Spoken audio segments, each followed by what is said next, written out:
I didn't hear you. John Germs joined us. Yes, he's on. I'm looking for Susie.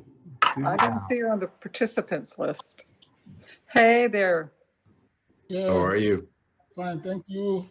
How you doing? Rotarians, I'm fine, thank you. Okay, well, it's noon. It's time for us to get started. Everybody hold your ears. Good afternoon and welcome to the November 17, 2020 meeting of the joint meeting of Alamo Heights, Seguin, Del Rio, San Antonio South, Wimberley, and the Dominion Rotary Clubs. We are live here at the Dominion and by Zoom. The pledge will be delivered today by Patrick Felty, President of Seguin Rotary, and then the invocation by David Clapp, President of Alamo Heights Rotary. Patrick. All right. If you'll please join me in the Pledge of Allegiance. I pledge allegiance to the flag of the United States of America, United States, to the republic for which we which stand, stands, one nation, nation, under God, indivisible, with liberty and justice for all. justice for all. Justice for all. Hallelujah. Thank you, everybody. David. Thank you, Jim. Rotarians, let us pray. Gracious Father God, you are so good to us. Help us to remember that our identity is in you and you alone. Help us to work together within this wonderful gift of fellowship and Rotary that you have given us so that we have the vision to do your bidding in this community. Merciful Father, as you gather together as friends in the spirit of Rotary fellowship and service, we invoke your blessings for courage and energy. We pray this in the authority of our Son, Jesus. Amen. Amen. Amen. Amen. Thank you, David.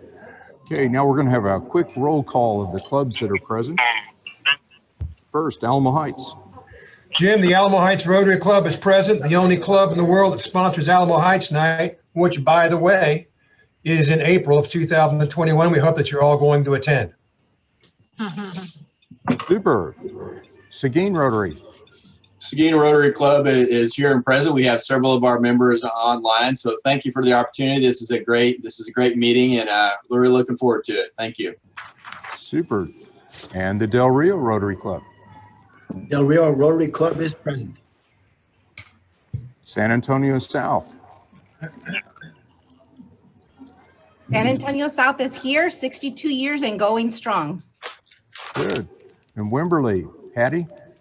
Wimberley is in the house, and we have several members on here. I'm trying to scroll through, but man, this is a great turnout. Yes. Yes, and Dominion Rotary is also present, and looking right now, looks like we're over 94 people on. So next on our agenda will be for Chris Ryan, the president of the Del Rio Rotary Club, to introduce our district governor, Xavier Tosin. Good afternoon, everyone. I'm glad to be here, and I'm honored to introduce our district governor, Xavier Tosin. Over the last 15 years, Xavier Tosin has honed his skills as a versatile information technology, business, and marketing professional. He's the founder and CEO of Stash Media Group, LLC, Hi. a marketing agency based in San Antonio, Texas. He is an Air Force veteran, and we thank him for his service. Both he and his wife, Whitney, are past presidents of the Alamo Ranch Rotary Club. Before becoming this year's district governor, he served the district in a number of capacities. Xavier has a passion for helping the underserved, growing local communities, local economies, and he is motivated by the idea of helping to make the world a better place. Can't get any better than that. Please welcome District Governor Xavier Tosin. Hey, well, thank you so much. It's a pleasure to be with you all today. It's a great Tuesday and an awesome turnout. And so I get the pleasure of introducing our RI director, Susie Howe, if she's on. Can anyone confirm that she's on? And I will read her bio and get started. Yes, Susie's here. There we are. All right. Well, again, it's a pleasure to be here. I know this is going to be an awesome meeting. And I'm so happy to see all of the Rotarians and smiling faces here with us, adapting to where we are today amongst the pandemic and making great things happen in your communities and abroad. So thank you so much for all that you're doing. Well, I get the honor of introducing Rotary International Director for 2020 to 2022, Susie Howe. Now, Susie, she dedicated her career to education after graduating from the University of Kansas. She owned and operated South Shore Montessori, a private school, until her retirement in 2019. It was during the construction of that school that she learned about Rotary through her broker, an architect, and others involved, all who were Rotarians. She joined Rotary in 1992, and within 6 months, she was serving on her club's board. Passionate about sharing her skills and training and education, she has served Rotary as an RI trainer, leader, and also a member of the Leadership Development Training Committee. And I've been a part of those, and she's awesome. She has also been a regional Rotary Foundation coordinator, host committee advisor for the 2022 Rotary International Convention, and vice chair for the End Polio Now Countdown to History campaign committee. In 2005, Susie received the Dome City Award on behalf of all Houston area Rotarians after coordinating logistics for 650 Rotarian volunteers at the Houston Astrodome after Hurricane Katrina. The group helped hundreds of thousands of evacuees from New Orleans over 3 weeks, an amazing feat. A talented fundraiser, Howe has served as on a $3 million dinner committee and chaired a recent dinner event that raised $3.8 million for the Rotary Foundation. Wow. If you make eye contact with her, she said she'll be asking you to make a contribution. And I think that's an awesome way to go about it. Howe has received the Service Above Self Award, the Rotary Foundation Citation for Meritorious Service, and the Rotary Foundation Distinguished Service Award. She and her husband, Bill, are Arch Clump Society and Bequest members. Susie is responsible for 2 Rotary International regions made up of 3 zones, 25A, 25B, and 29, which we are part of. Zone 25A and region, which is Region 32, includes Central America, Venezuela, and Colombia. Zones 25B and 29 are Region 36, and we're in that region here in the United States. So without further ado, please welcome our Rotary International Director, Susie Howe. Xavier, District Governor Xavier, it is so nice to be here with everybody today. I see many familiar faces, and so I'm greeting you, Xavier, and if the District Governor-elect Christy Vandenberg is on, congratulations, can't wait for your training coming up, and District Governor nominee Dwayne Hopkins, and I see so many Rotary Club presidents. This is a unique experience.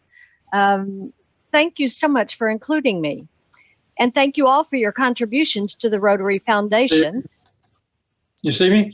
Yes.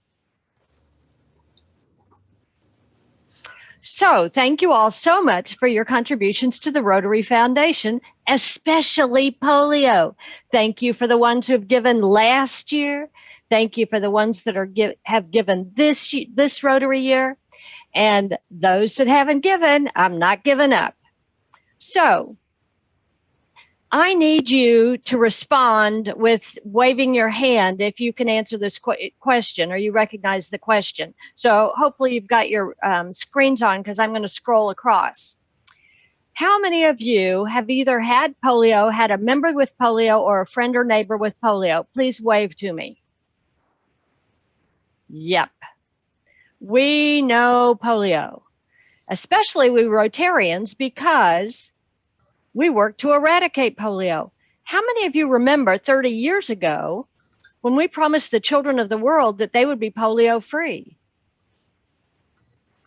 That's about the time I joined Rotary and I heard about that big surge and that big fundraiser.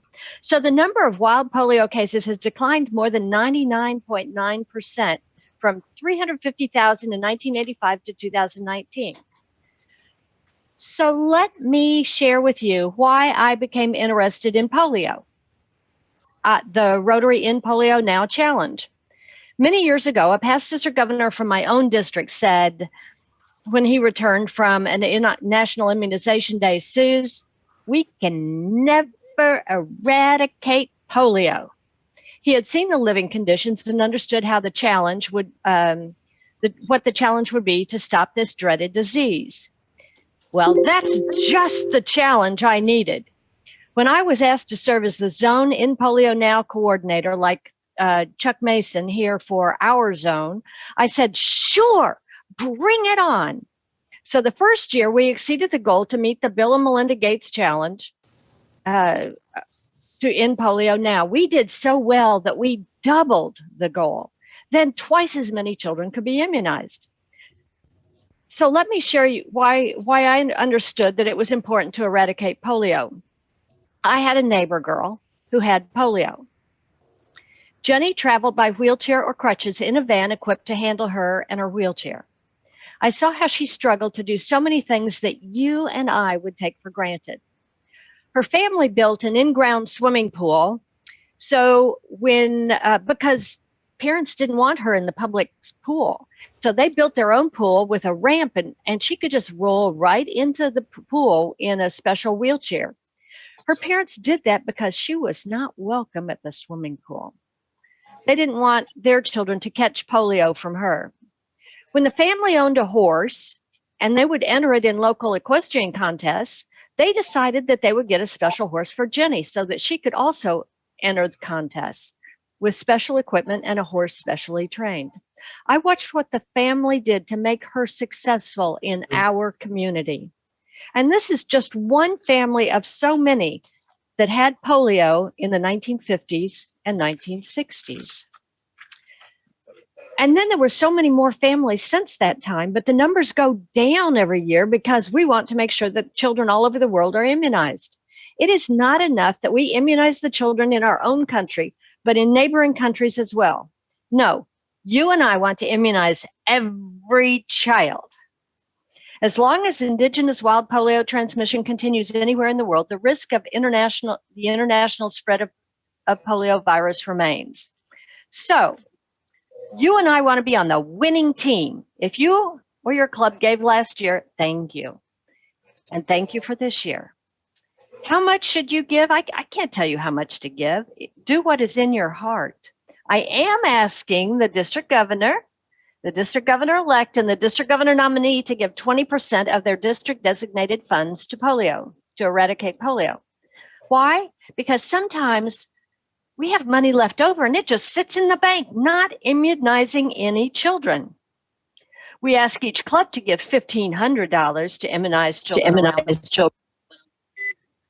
immunize children around the world. And next, I just ask each one of you to decide what you want to give. Either give it to your club or Rotary Direct. It's easy schmeezy. So, as soon as it was announced that my mother could take me and my two younger brothers to the high school on Sunday to get the vaccine, we went, the Sabin vaccine. On 3 consecutive Sundays, Sabin Sundays, in the 1960s, millions of families lined up in churches and schools across the country to swallow a spoonful of pink sugar, syrup, or sugar cube, treated with life-saving vaccine developed by the researcher Albert Sabin.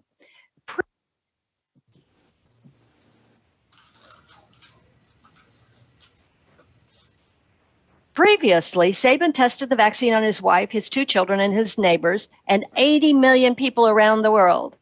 So I have a show and tell for you. Lean in close, and I'll try to get a good picture. This is my original vaccination card, Sabin on Sunday. That helped me tie into why I thought this was so important. A piece of my history is right there. So now that you've heard my personal story, I would like to introduce, I think it's my job to introduce, my good friend, John Germ. If it's not, please correct me. John knows more about polio than anybody on earth. That's it, John. You're on. Unmute. John, unmute. None. In fact, I have every reason to believe it. I thought I was already unmuted. Somebody muted me, but that's okay. Susie, thank you. You did a great job. I don't know what else I'm going to say. But it reminds me. I was hoping you would say that, John.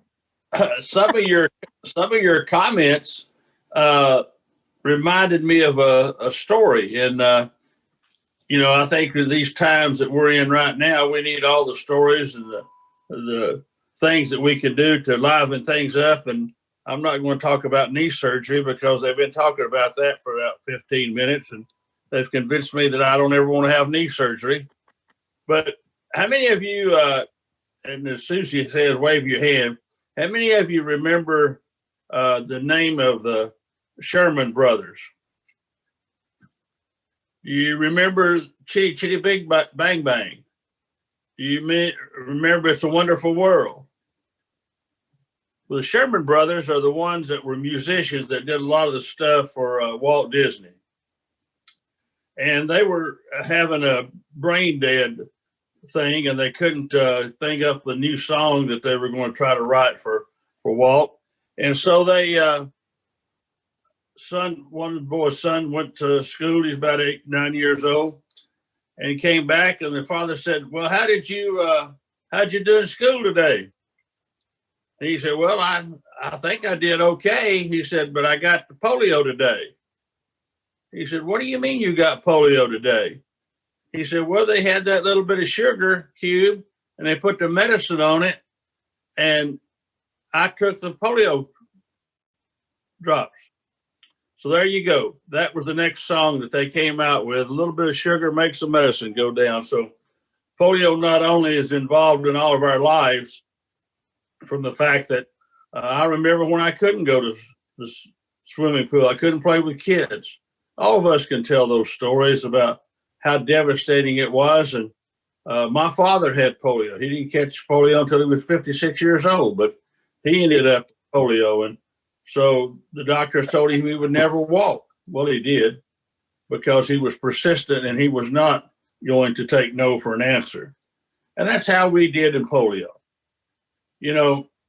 Back in 1978, and Rotary has been fortunate for years in that we've had several visionaries, several people that know how to think out of the box, that look at things different. And in 78, if you can believe this, Rotary never did any projects outside of their own community.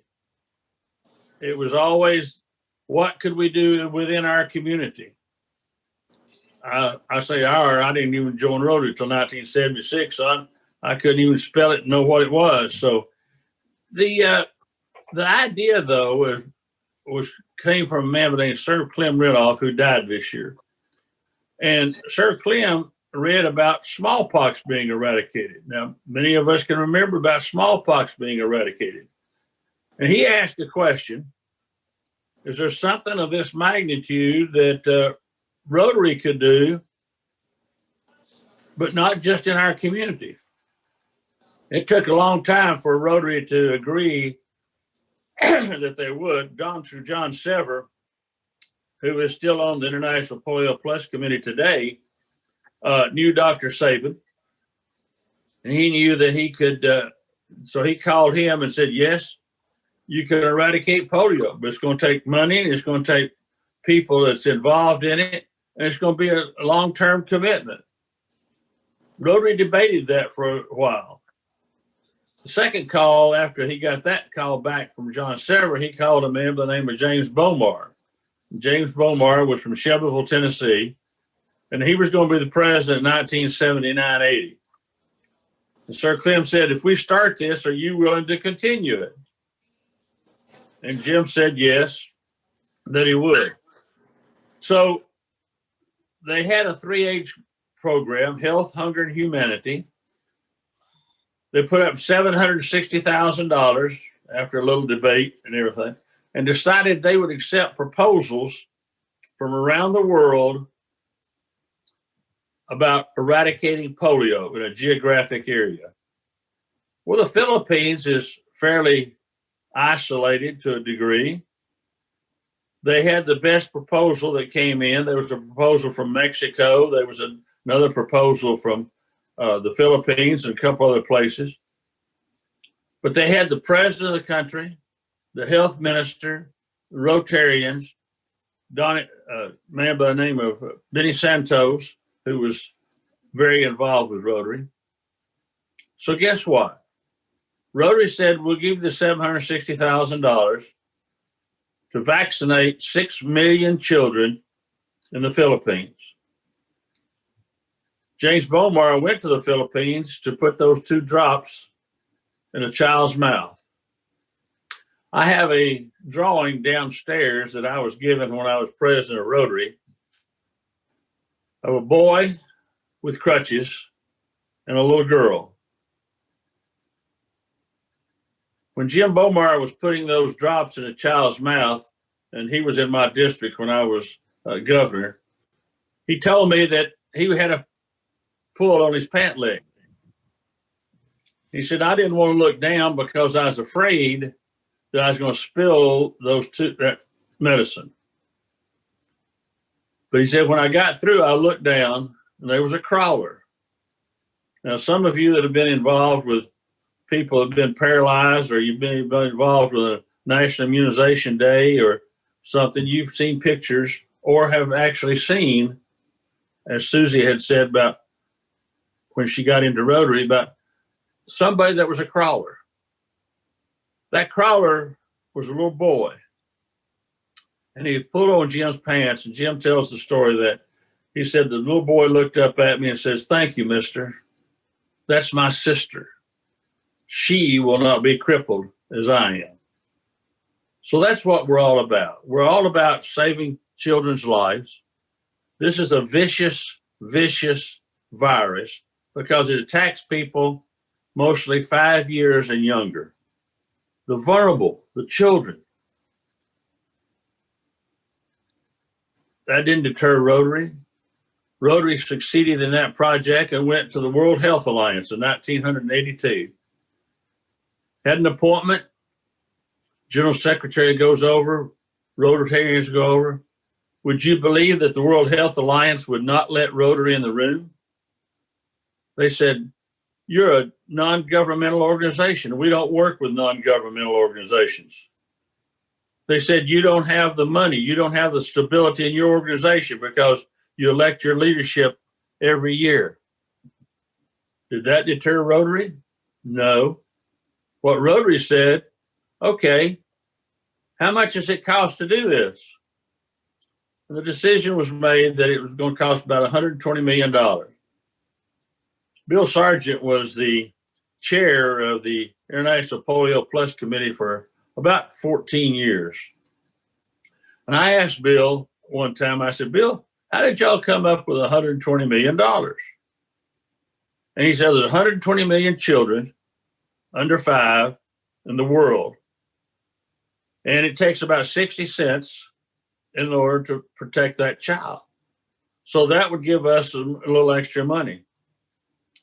And I said, well, Bill, did you ever think that the people were going to still have babies and that you had to go back more than one time in order to do this? Or are you going to inaccessibility of children or anything? And he said, well, we did make a few miscalculations. But did that deter Rotary? No. Rotary set forth with a campaign for $120 million when they were told, number one, you've never had a campaign, so you probably will not get pledges for $120 million. Number two, if you do get pledges for $120 million, you probably will not collect it all. Number three, you certainly can't do it in 3 years. Well, guess what? Did that deter Rotary? No. They got $247 million. They did it, collected every penny of it, and they did it in less than 3 years. Because, see, Rotary was committed. Rotary had made a promise to the children of the world that they would eradicate polio. And we know that Rotarians keep their promises. So in 1985, we announced that we had the money. Well, guess what? 1988, the World Health Assembly, World Health Organization said, hey, this may not be such a bad idea. Now, I think what they said was, we're government, they're a non-governmental organization and we know how to spend their money better than they do. Now, they didn't say that. That's just me ad-libbing what they may have been thinking about that time. So we formed the Global Polio Eradication Initiative. Rotary, the leader. Keep that in mind that Rotary started this program and Rotary will finish it. World Health Organization, UNICEF, and CDC. That was our partners. Now, we've been spending that money with WHO and UNICEF. And as we were spending that money, we ran out of money. Something's wrong here. They ran out of money. So we had another fund drive in 2003. Raised $135 million. We were on the verge again of running out of money. And in November of 2007, well, Katrina came, and y'all mentioned Katrina a few minutes ago, and Susie working there. Well, as a result of Katrina, we had to move the international convention from New Orleans to Salt Lake City. One of the speakers at Salt Lake City was a man by the name of Bill Gates Sr. So several of us had an opportunity to meet with him and talk about Rotary, the projects, and what Rotary was doing around the world through our grant program, and how many clubs we had, how many Rotarians we had, and so forth. So in 2007, in November, Rotary received, after a lot of paperwork in between and a grant request and so forth, received $100 million wire transfer from the Bill and Melinda Gates Foundation. Now, we had asked for that money, but the money came, wire transfer. So all of a sudden you're $100 million richer. You have no campaign. You don't have a campaign organization. And there's two stipulations that came with this money, and pay special attention to this. The first stipulation was you must spend that $100 million by December the 31st of 2008. So here's somebody that is trusting Rotary with $100 million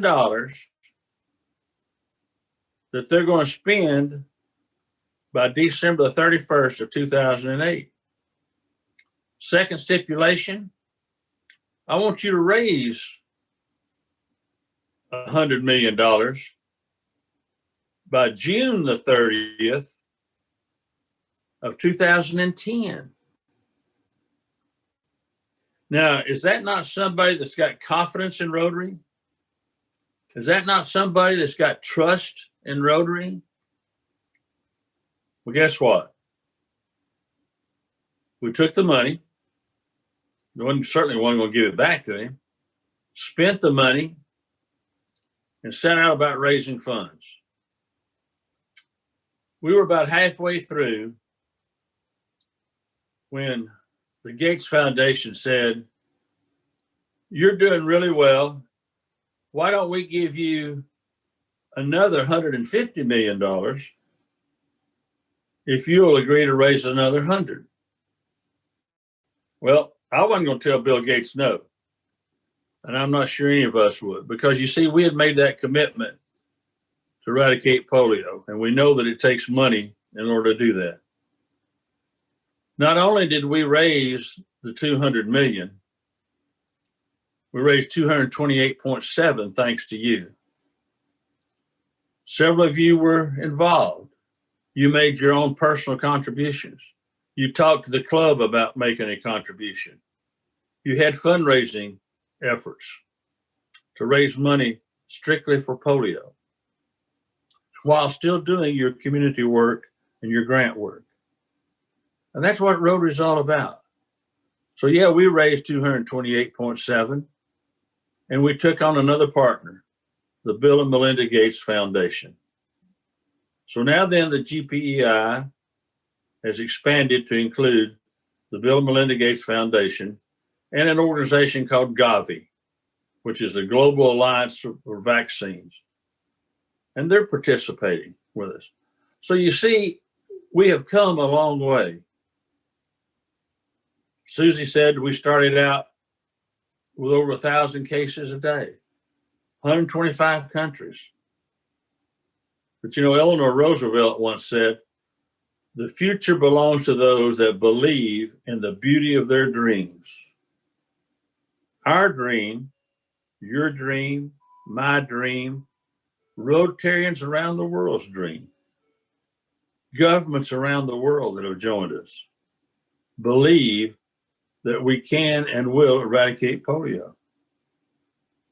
133 cases. Part of those cases are the fact that we cannot reach all the children in Afghanistan because of the Taliban. Part of those cases have increased because COVID made us stop some of our work. And I say made us stop, the virus didn't make us stop. We had to stop for the safety of our workers. We could no longer go door to door and knock on the door to try to put vaccine into a child's mouth. We could no longer go to the health camps along the border to catch people when they were coming back and forth from Pakistan to Afghanistan. We could no longer do the train stations, the airports. So we had to stop back. But the surveillance system we had continued to work. The laboratories continued to work and help identify the COVID virus itself, just as we did with Ebola, the SARS program. So that's part of the legacy that we're going to be leaving, is all these laboratories that are all around the world. So yeah, we've made progress, and we're going to continue to do that. Over 3 billion children have been vaccinated because of you. 3 billion children. But we still have to vaccinate over 400 million children a year. We still have to provide surveillance to over 72 different countries to track this. It costs us $850 million a year. So can you imagine a project that started with $760,000? One that thought we could accomplish this with 120 million, and we're now spending $850 million a year. Why? Because we still have to vaccinate all those children. We still have to reach out to get in, work with the Taliban to get into those areas that are inaccessible. We still have to worry about proper sanitation, clean water. We still have to think about all the things that we need to do. You, with our partner, Bill and Melinda Gates Foundation, has spent over $2.8 billion, that's with a B, dollars in order to eradicate polio. Now, that includes $1.3 billion for the Bill and Melinda Gates Foundation. But look how much Rotary's done. Look what we have done. Well, Pakistan and Afghanistan have all started back up now. So we're doing NIDs, we're doing sub-NIDs, so we're getting our healthcare workers out there to do it. I was asked not too long ago, said, well, what do you spend this money for? So let me tell you that last year, 2019-20, and by the way, we have made our agreement with the Bill and Melinda Gates Foundation now is that if we do $50 million, then they'll give us 100. This is a 3-year agreement. First year we did 50.8 million. So they sent us $100 million in January. We just did 50.795. So we just spent $50 million. But we do it in 3 times during the year. So in January, we'll get, by the 15th of January, we'll have another $100 million, the Bill and Melinda Gates Foundation. The other wonderful thing about this partnership, we get the money from the foundation. We put it with our money. So we now have $150 million to spend. $150 million. The Gates Foundation puts no stipulations on how we spend it, how we divide it out, when we spend it, except we got to do it within that year. And they won't give us the 100 until we have spent the 50, which is fine. Then we have to document it. So what we do is we have a committee. It's a grants committee within the International Polio Plus Committee, working with staff and our national chairman from all these different countries. We ask for grants from WHO and UNICEF, two great organizations that work well with us. They submit the grants, we evaluate them, and then we decide what we're going to fund. So last year, we spent $28.5 million on vaccine. So obviously you got to have vaccine in order to produce this and to protect the children. We spent $21 million on detecting the virus. Our laboratories, the work with going out and taking sewage samples. And with DNA, they can trace this almost back to the exact house of where that virus started at. We spent $36 million on making people aware of the importance of taking vaccinations, because there's an anti-vaccine campaign all around the world these days. I remember in Nigeria, we couldn't do the 2003, we couldn't do polio vaccinations because they said it was a U.S. plot to sterilize the girl child. They say it's going to cause cancer. All of those fictitious things, pretty much what you hear in the news today about different things. But did that deter Rotary? No. We spent $58.5 million on getting that vaccine to the children.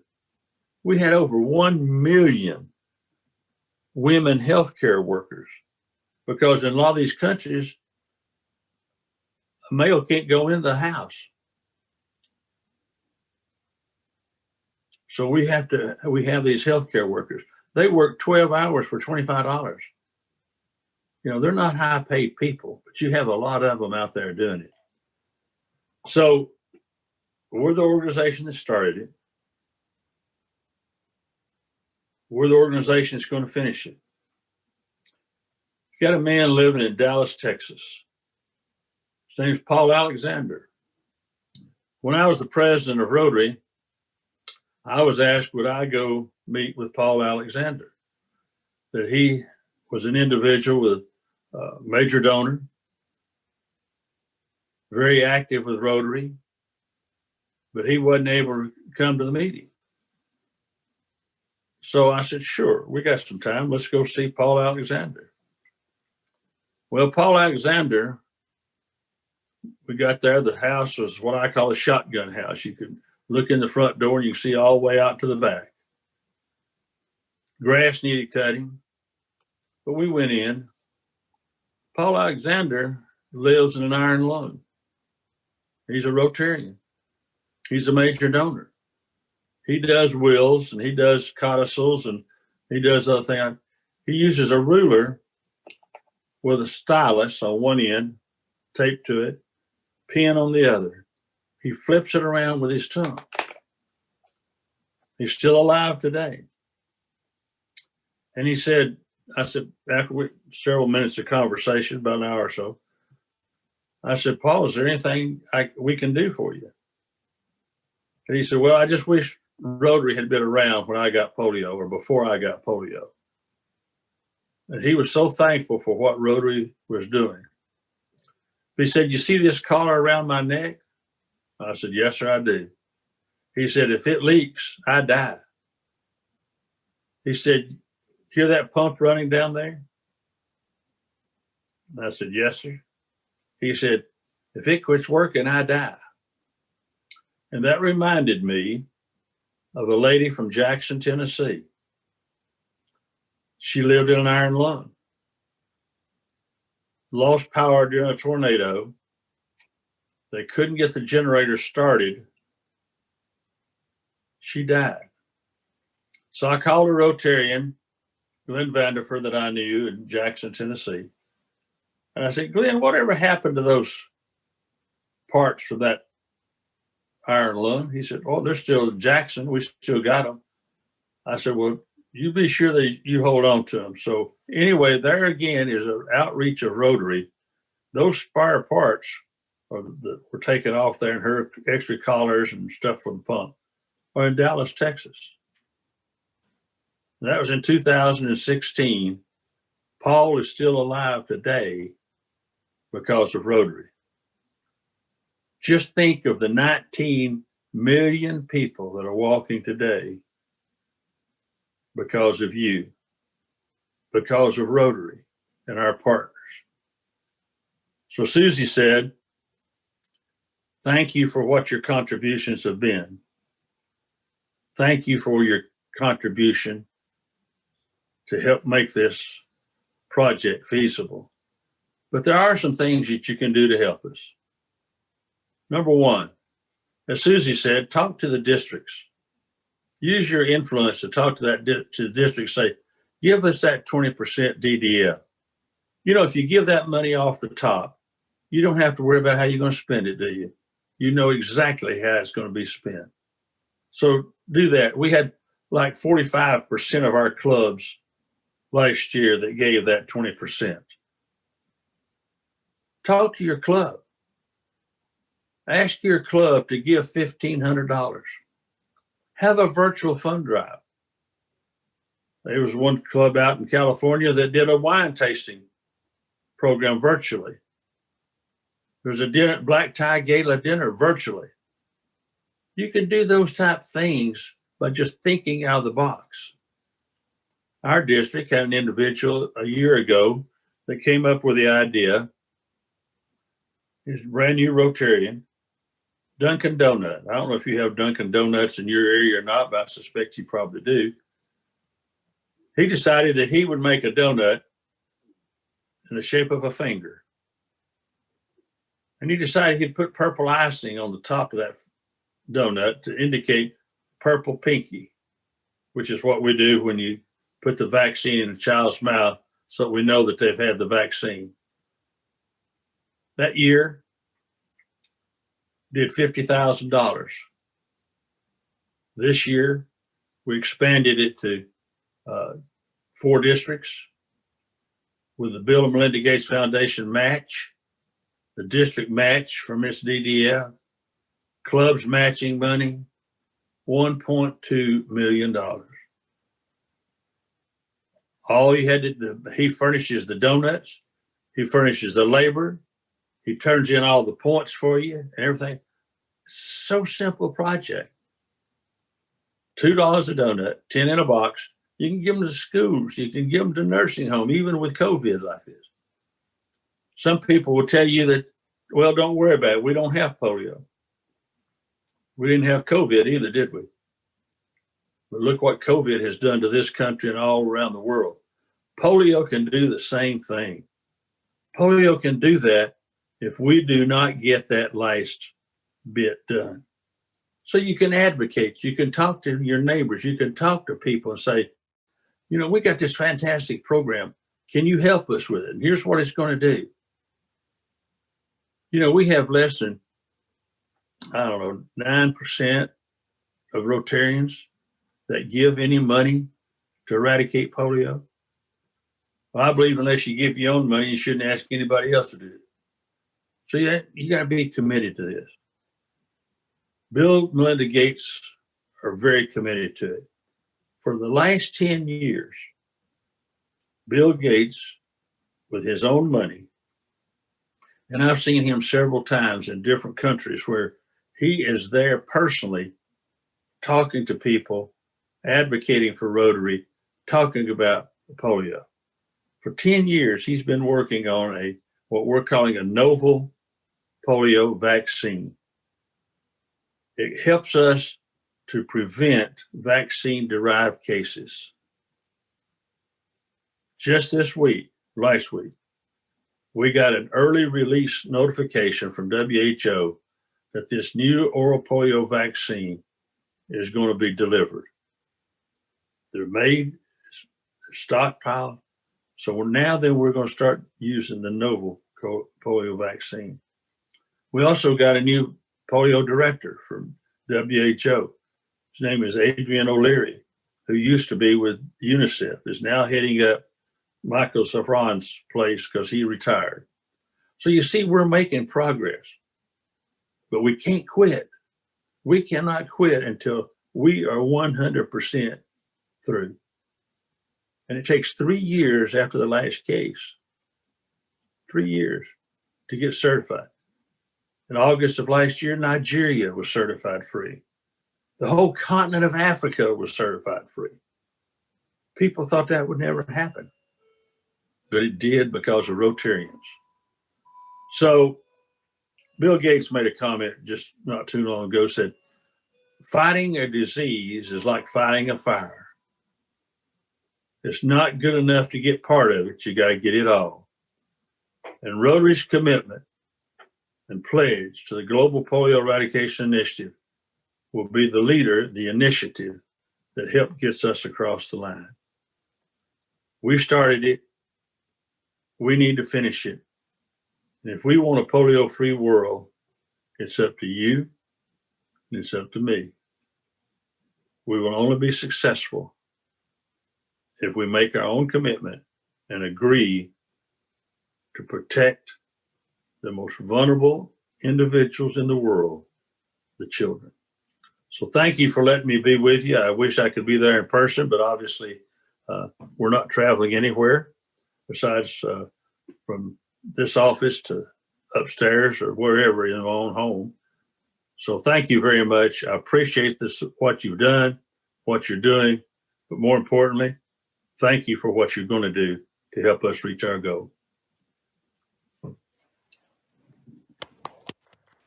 Thank you, John.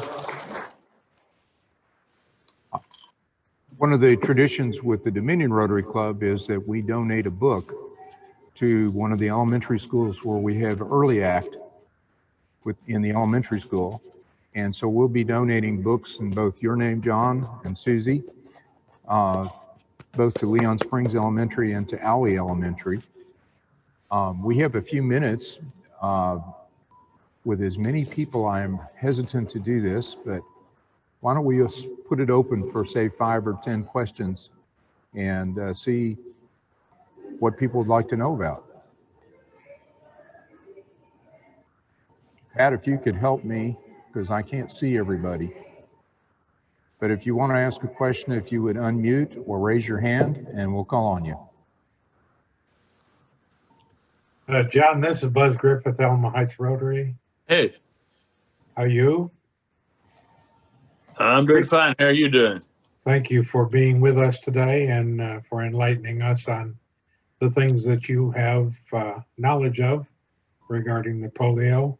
Who, and you may have said it and I may have missed it, but who is producing the vaccine? What company? We got 4 of them that are producing the vaccine right now. Pfizer's producing the vaccine. There's one in India, one in Indonesia. So most of your big manufacturers are doing the vaccine. I know that one of the problems we had originally was the fact that the Nigeria, because it's a big Muslim country, did not want to use the vaccine that's made in the United States. And I wised off and said, well, why don't you buy your vaccine from Indonesia, because it's the largest Muslim country in the world. And they're making a lot of vaccine now. China makes vaccine, but they keep it within themselves. It's just, nobody buys any vaccine out of China. It's all there, but we got about 4 or 5 companies that make the vaccine. Very good, thank you. Good. Do we have any more questions? Okay. Well, we want to thank everybody for being here, and I'm going to issue a challenge as we finish up the meeting based on what President John was talking about. Dominion will find a way to get the $1,500 from our club, and I'm going to kind of throw down the gauntlet, if you will, to our fellow clubs meeting with us today, that if you'll come in with us and we'll see what we can do, and maybe talk to Xavier about making sure that the 20% gets done from the district funds. Jim Craig got a question. Okay. Question. Not a question. Hi, Jim. Hi, Linda. Hi, guys. thank you so much for that explanation of polio and our club. That, as a fairly new Rotarian, that is an incredible story to hear. I'm 56 years old, but I'm not as young as my knowledge is of the past history of polio and what we've all been through being around it. So I appreciate that greatly. I'd like to throw this out that I'm going to donate $1,000 personally from our club to put out there so we can get that taken care of immediately. Great. Thank you very much. That's awesome. You are very welcome. Jim, I think he just challenged you. I suspect so. And we'll meet that challenge. Okay. Any other questions? Going once. Jim, Alfredo here. Alfredo. Jim? Yeah. Go ahead. I owe, in air quotes, $1,000 to the club when I hit the jackpot, and then COVID came and I could not donate it because I always donate what I make in the jackpot on our raffle. So I am going to give this $1,000 for this cause. Thank you. Awesome. Okay. Well, we're getting to the end of our meeting here. So, Susie, do you have any last words of encouragement you'd like to give? I saw Emily's hand up. Would you call on Emily? Sure. Yeah, I was interested in, is there any talk about adding COVID-19 to the distribution system for polio? Well, no, but Rotary and the Rotary Foundation did spend about $20 million on helping to, in addition to our laboratories, trying to help with eradication. We don't even know what the vaccine is going to be. If the vaccine is an injectable vaccine, that creates a different problem as far as the way we distribute the polio vaccine, which is orally by volunteers and everything. If the vaccine ends up being a oral type of vaccine at some point, then yes, I think that can be done very easily, because we're going to be doing this vaccine delivery for at least 3 or 4 more years. So I think it could be, but I'm not sure. I love all the Rotarians, but I'm sure I want them sticking me. So I think that's going to have to be done through the pharmacies in the United States or healthcare facilities, doctors' offices and stuff. Okay. Well, I'd like to thank everybody for being with us today. This is an opportunity for the Tuesday Noon Club, so to speak, to get together. And I'll have to say it was a fantastic presentation, but I've heard John on several occasions, so I had no doubts about that. So now it's time for our 4-way test. Bellier, are you there? The South San Antonio Club? You have to unmute. Thought I clicked it. All right, the 4-way test of the things we think, say, and do. 1. Is it the truth? Number 2. Is it fair to all concerned? Number 3. Will it build goodwill and better friendships? Number 4. Friendships. Will it be beneficial to all concerned? And number 5. Is it fun? Fun. Will there be wine? There is, of course, no friendship and social activity involved in Rotary, right? I'm just kidding. If there's nothing else for the good of Rotary, we are adjourned. Thank you. Have a great day. Thank you. Thank you, John, very much. Thanks. Thank Bye-bye. you, John. Bye. Have a great day. Take care of yourself. Good job, Jim. Thanks, Susie. Thank you. See y'all soon. Everyone. Bye-bye. Bye. Bye, Linda. Bye. Bye-bye. It's good to see y'all. Bye, Linda. Here. Bye.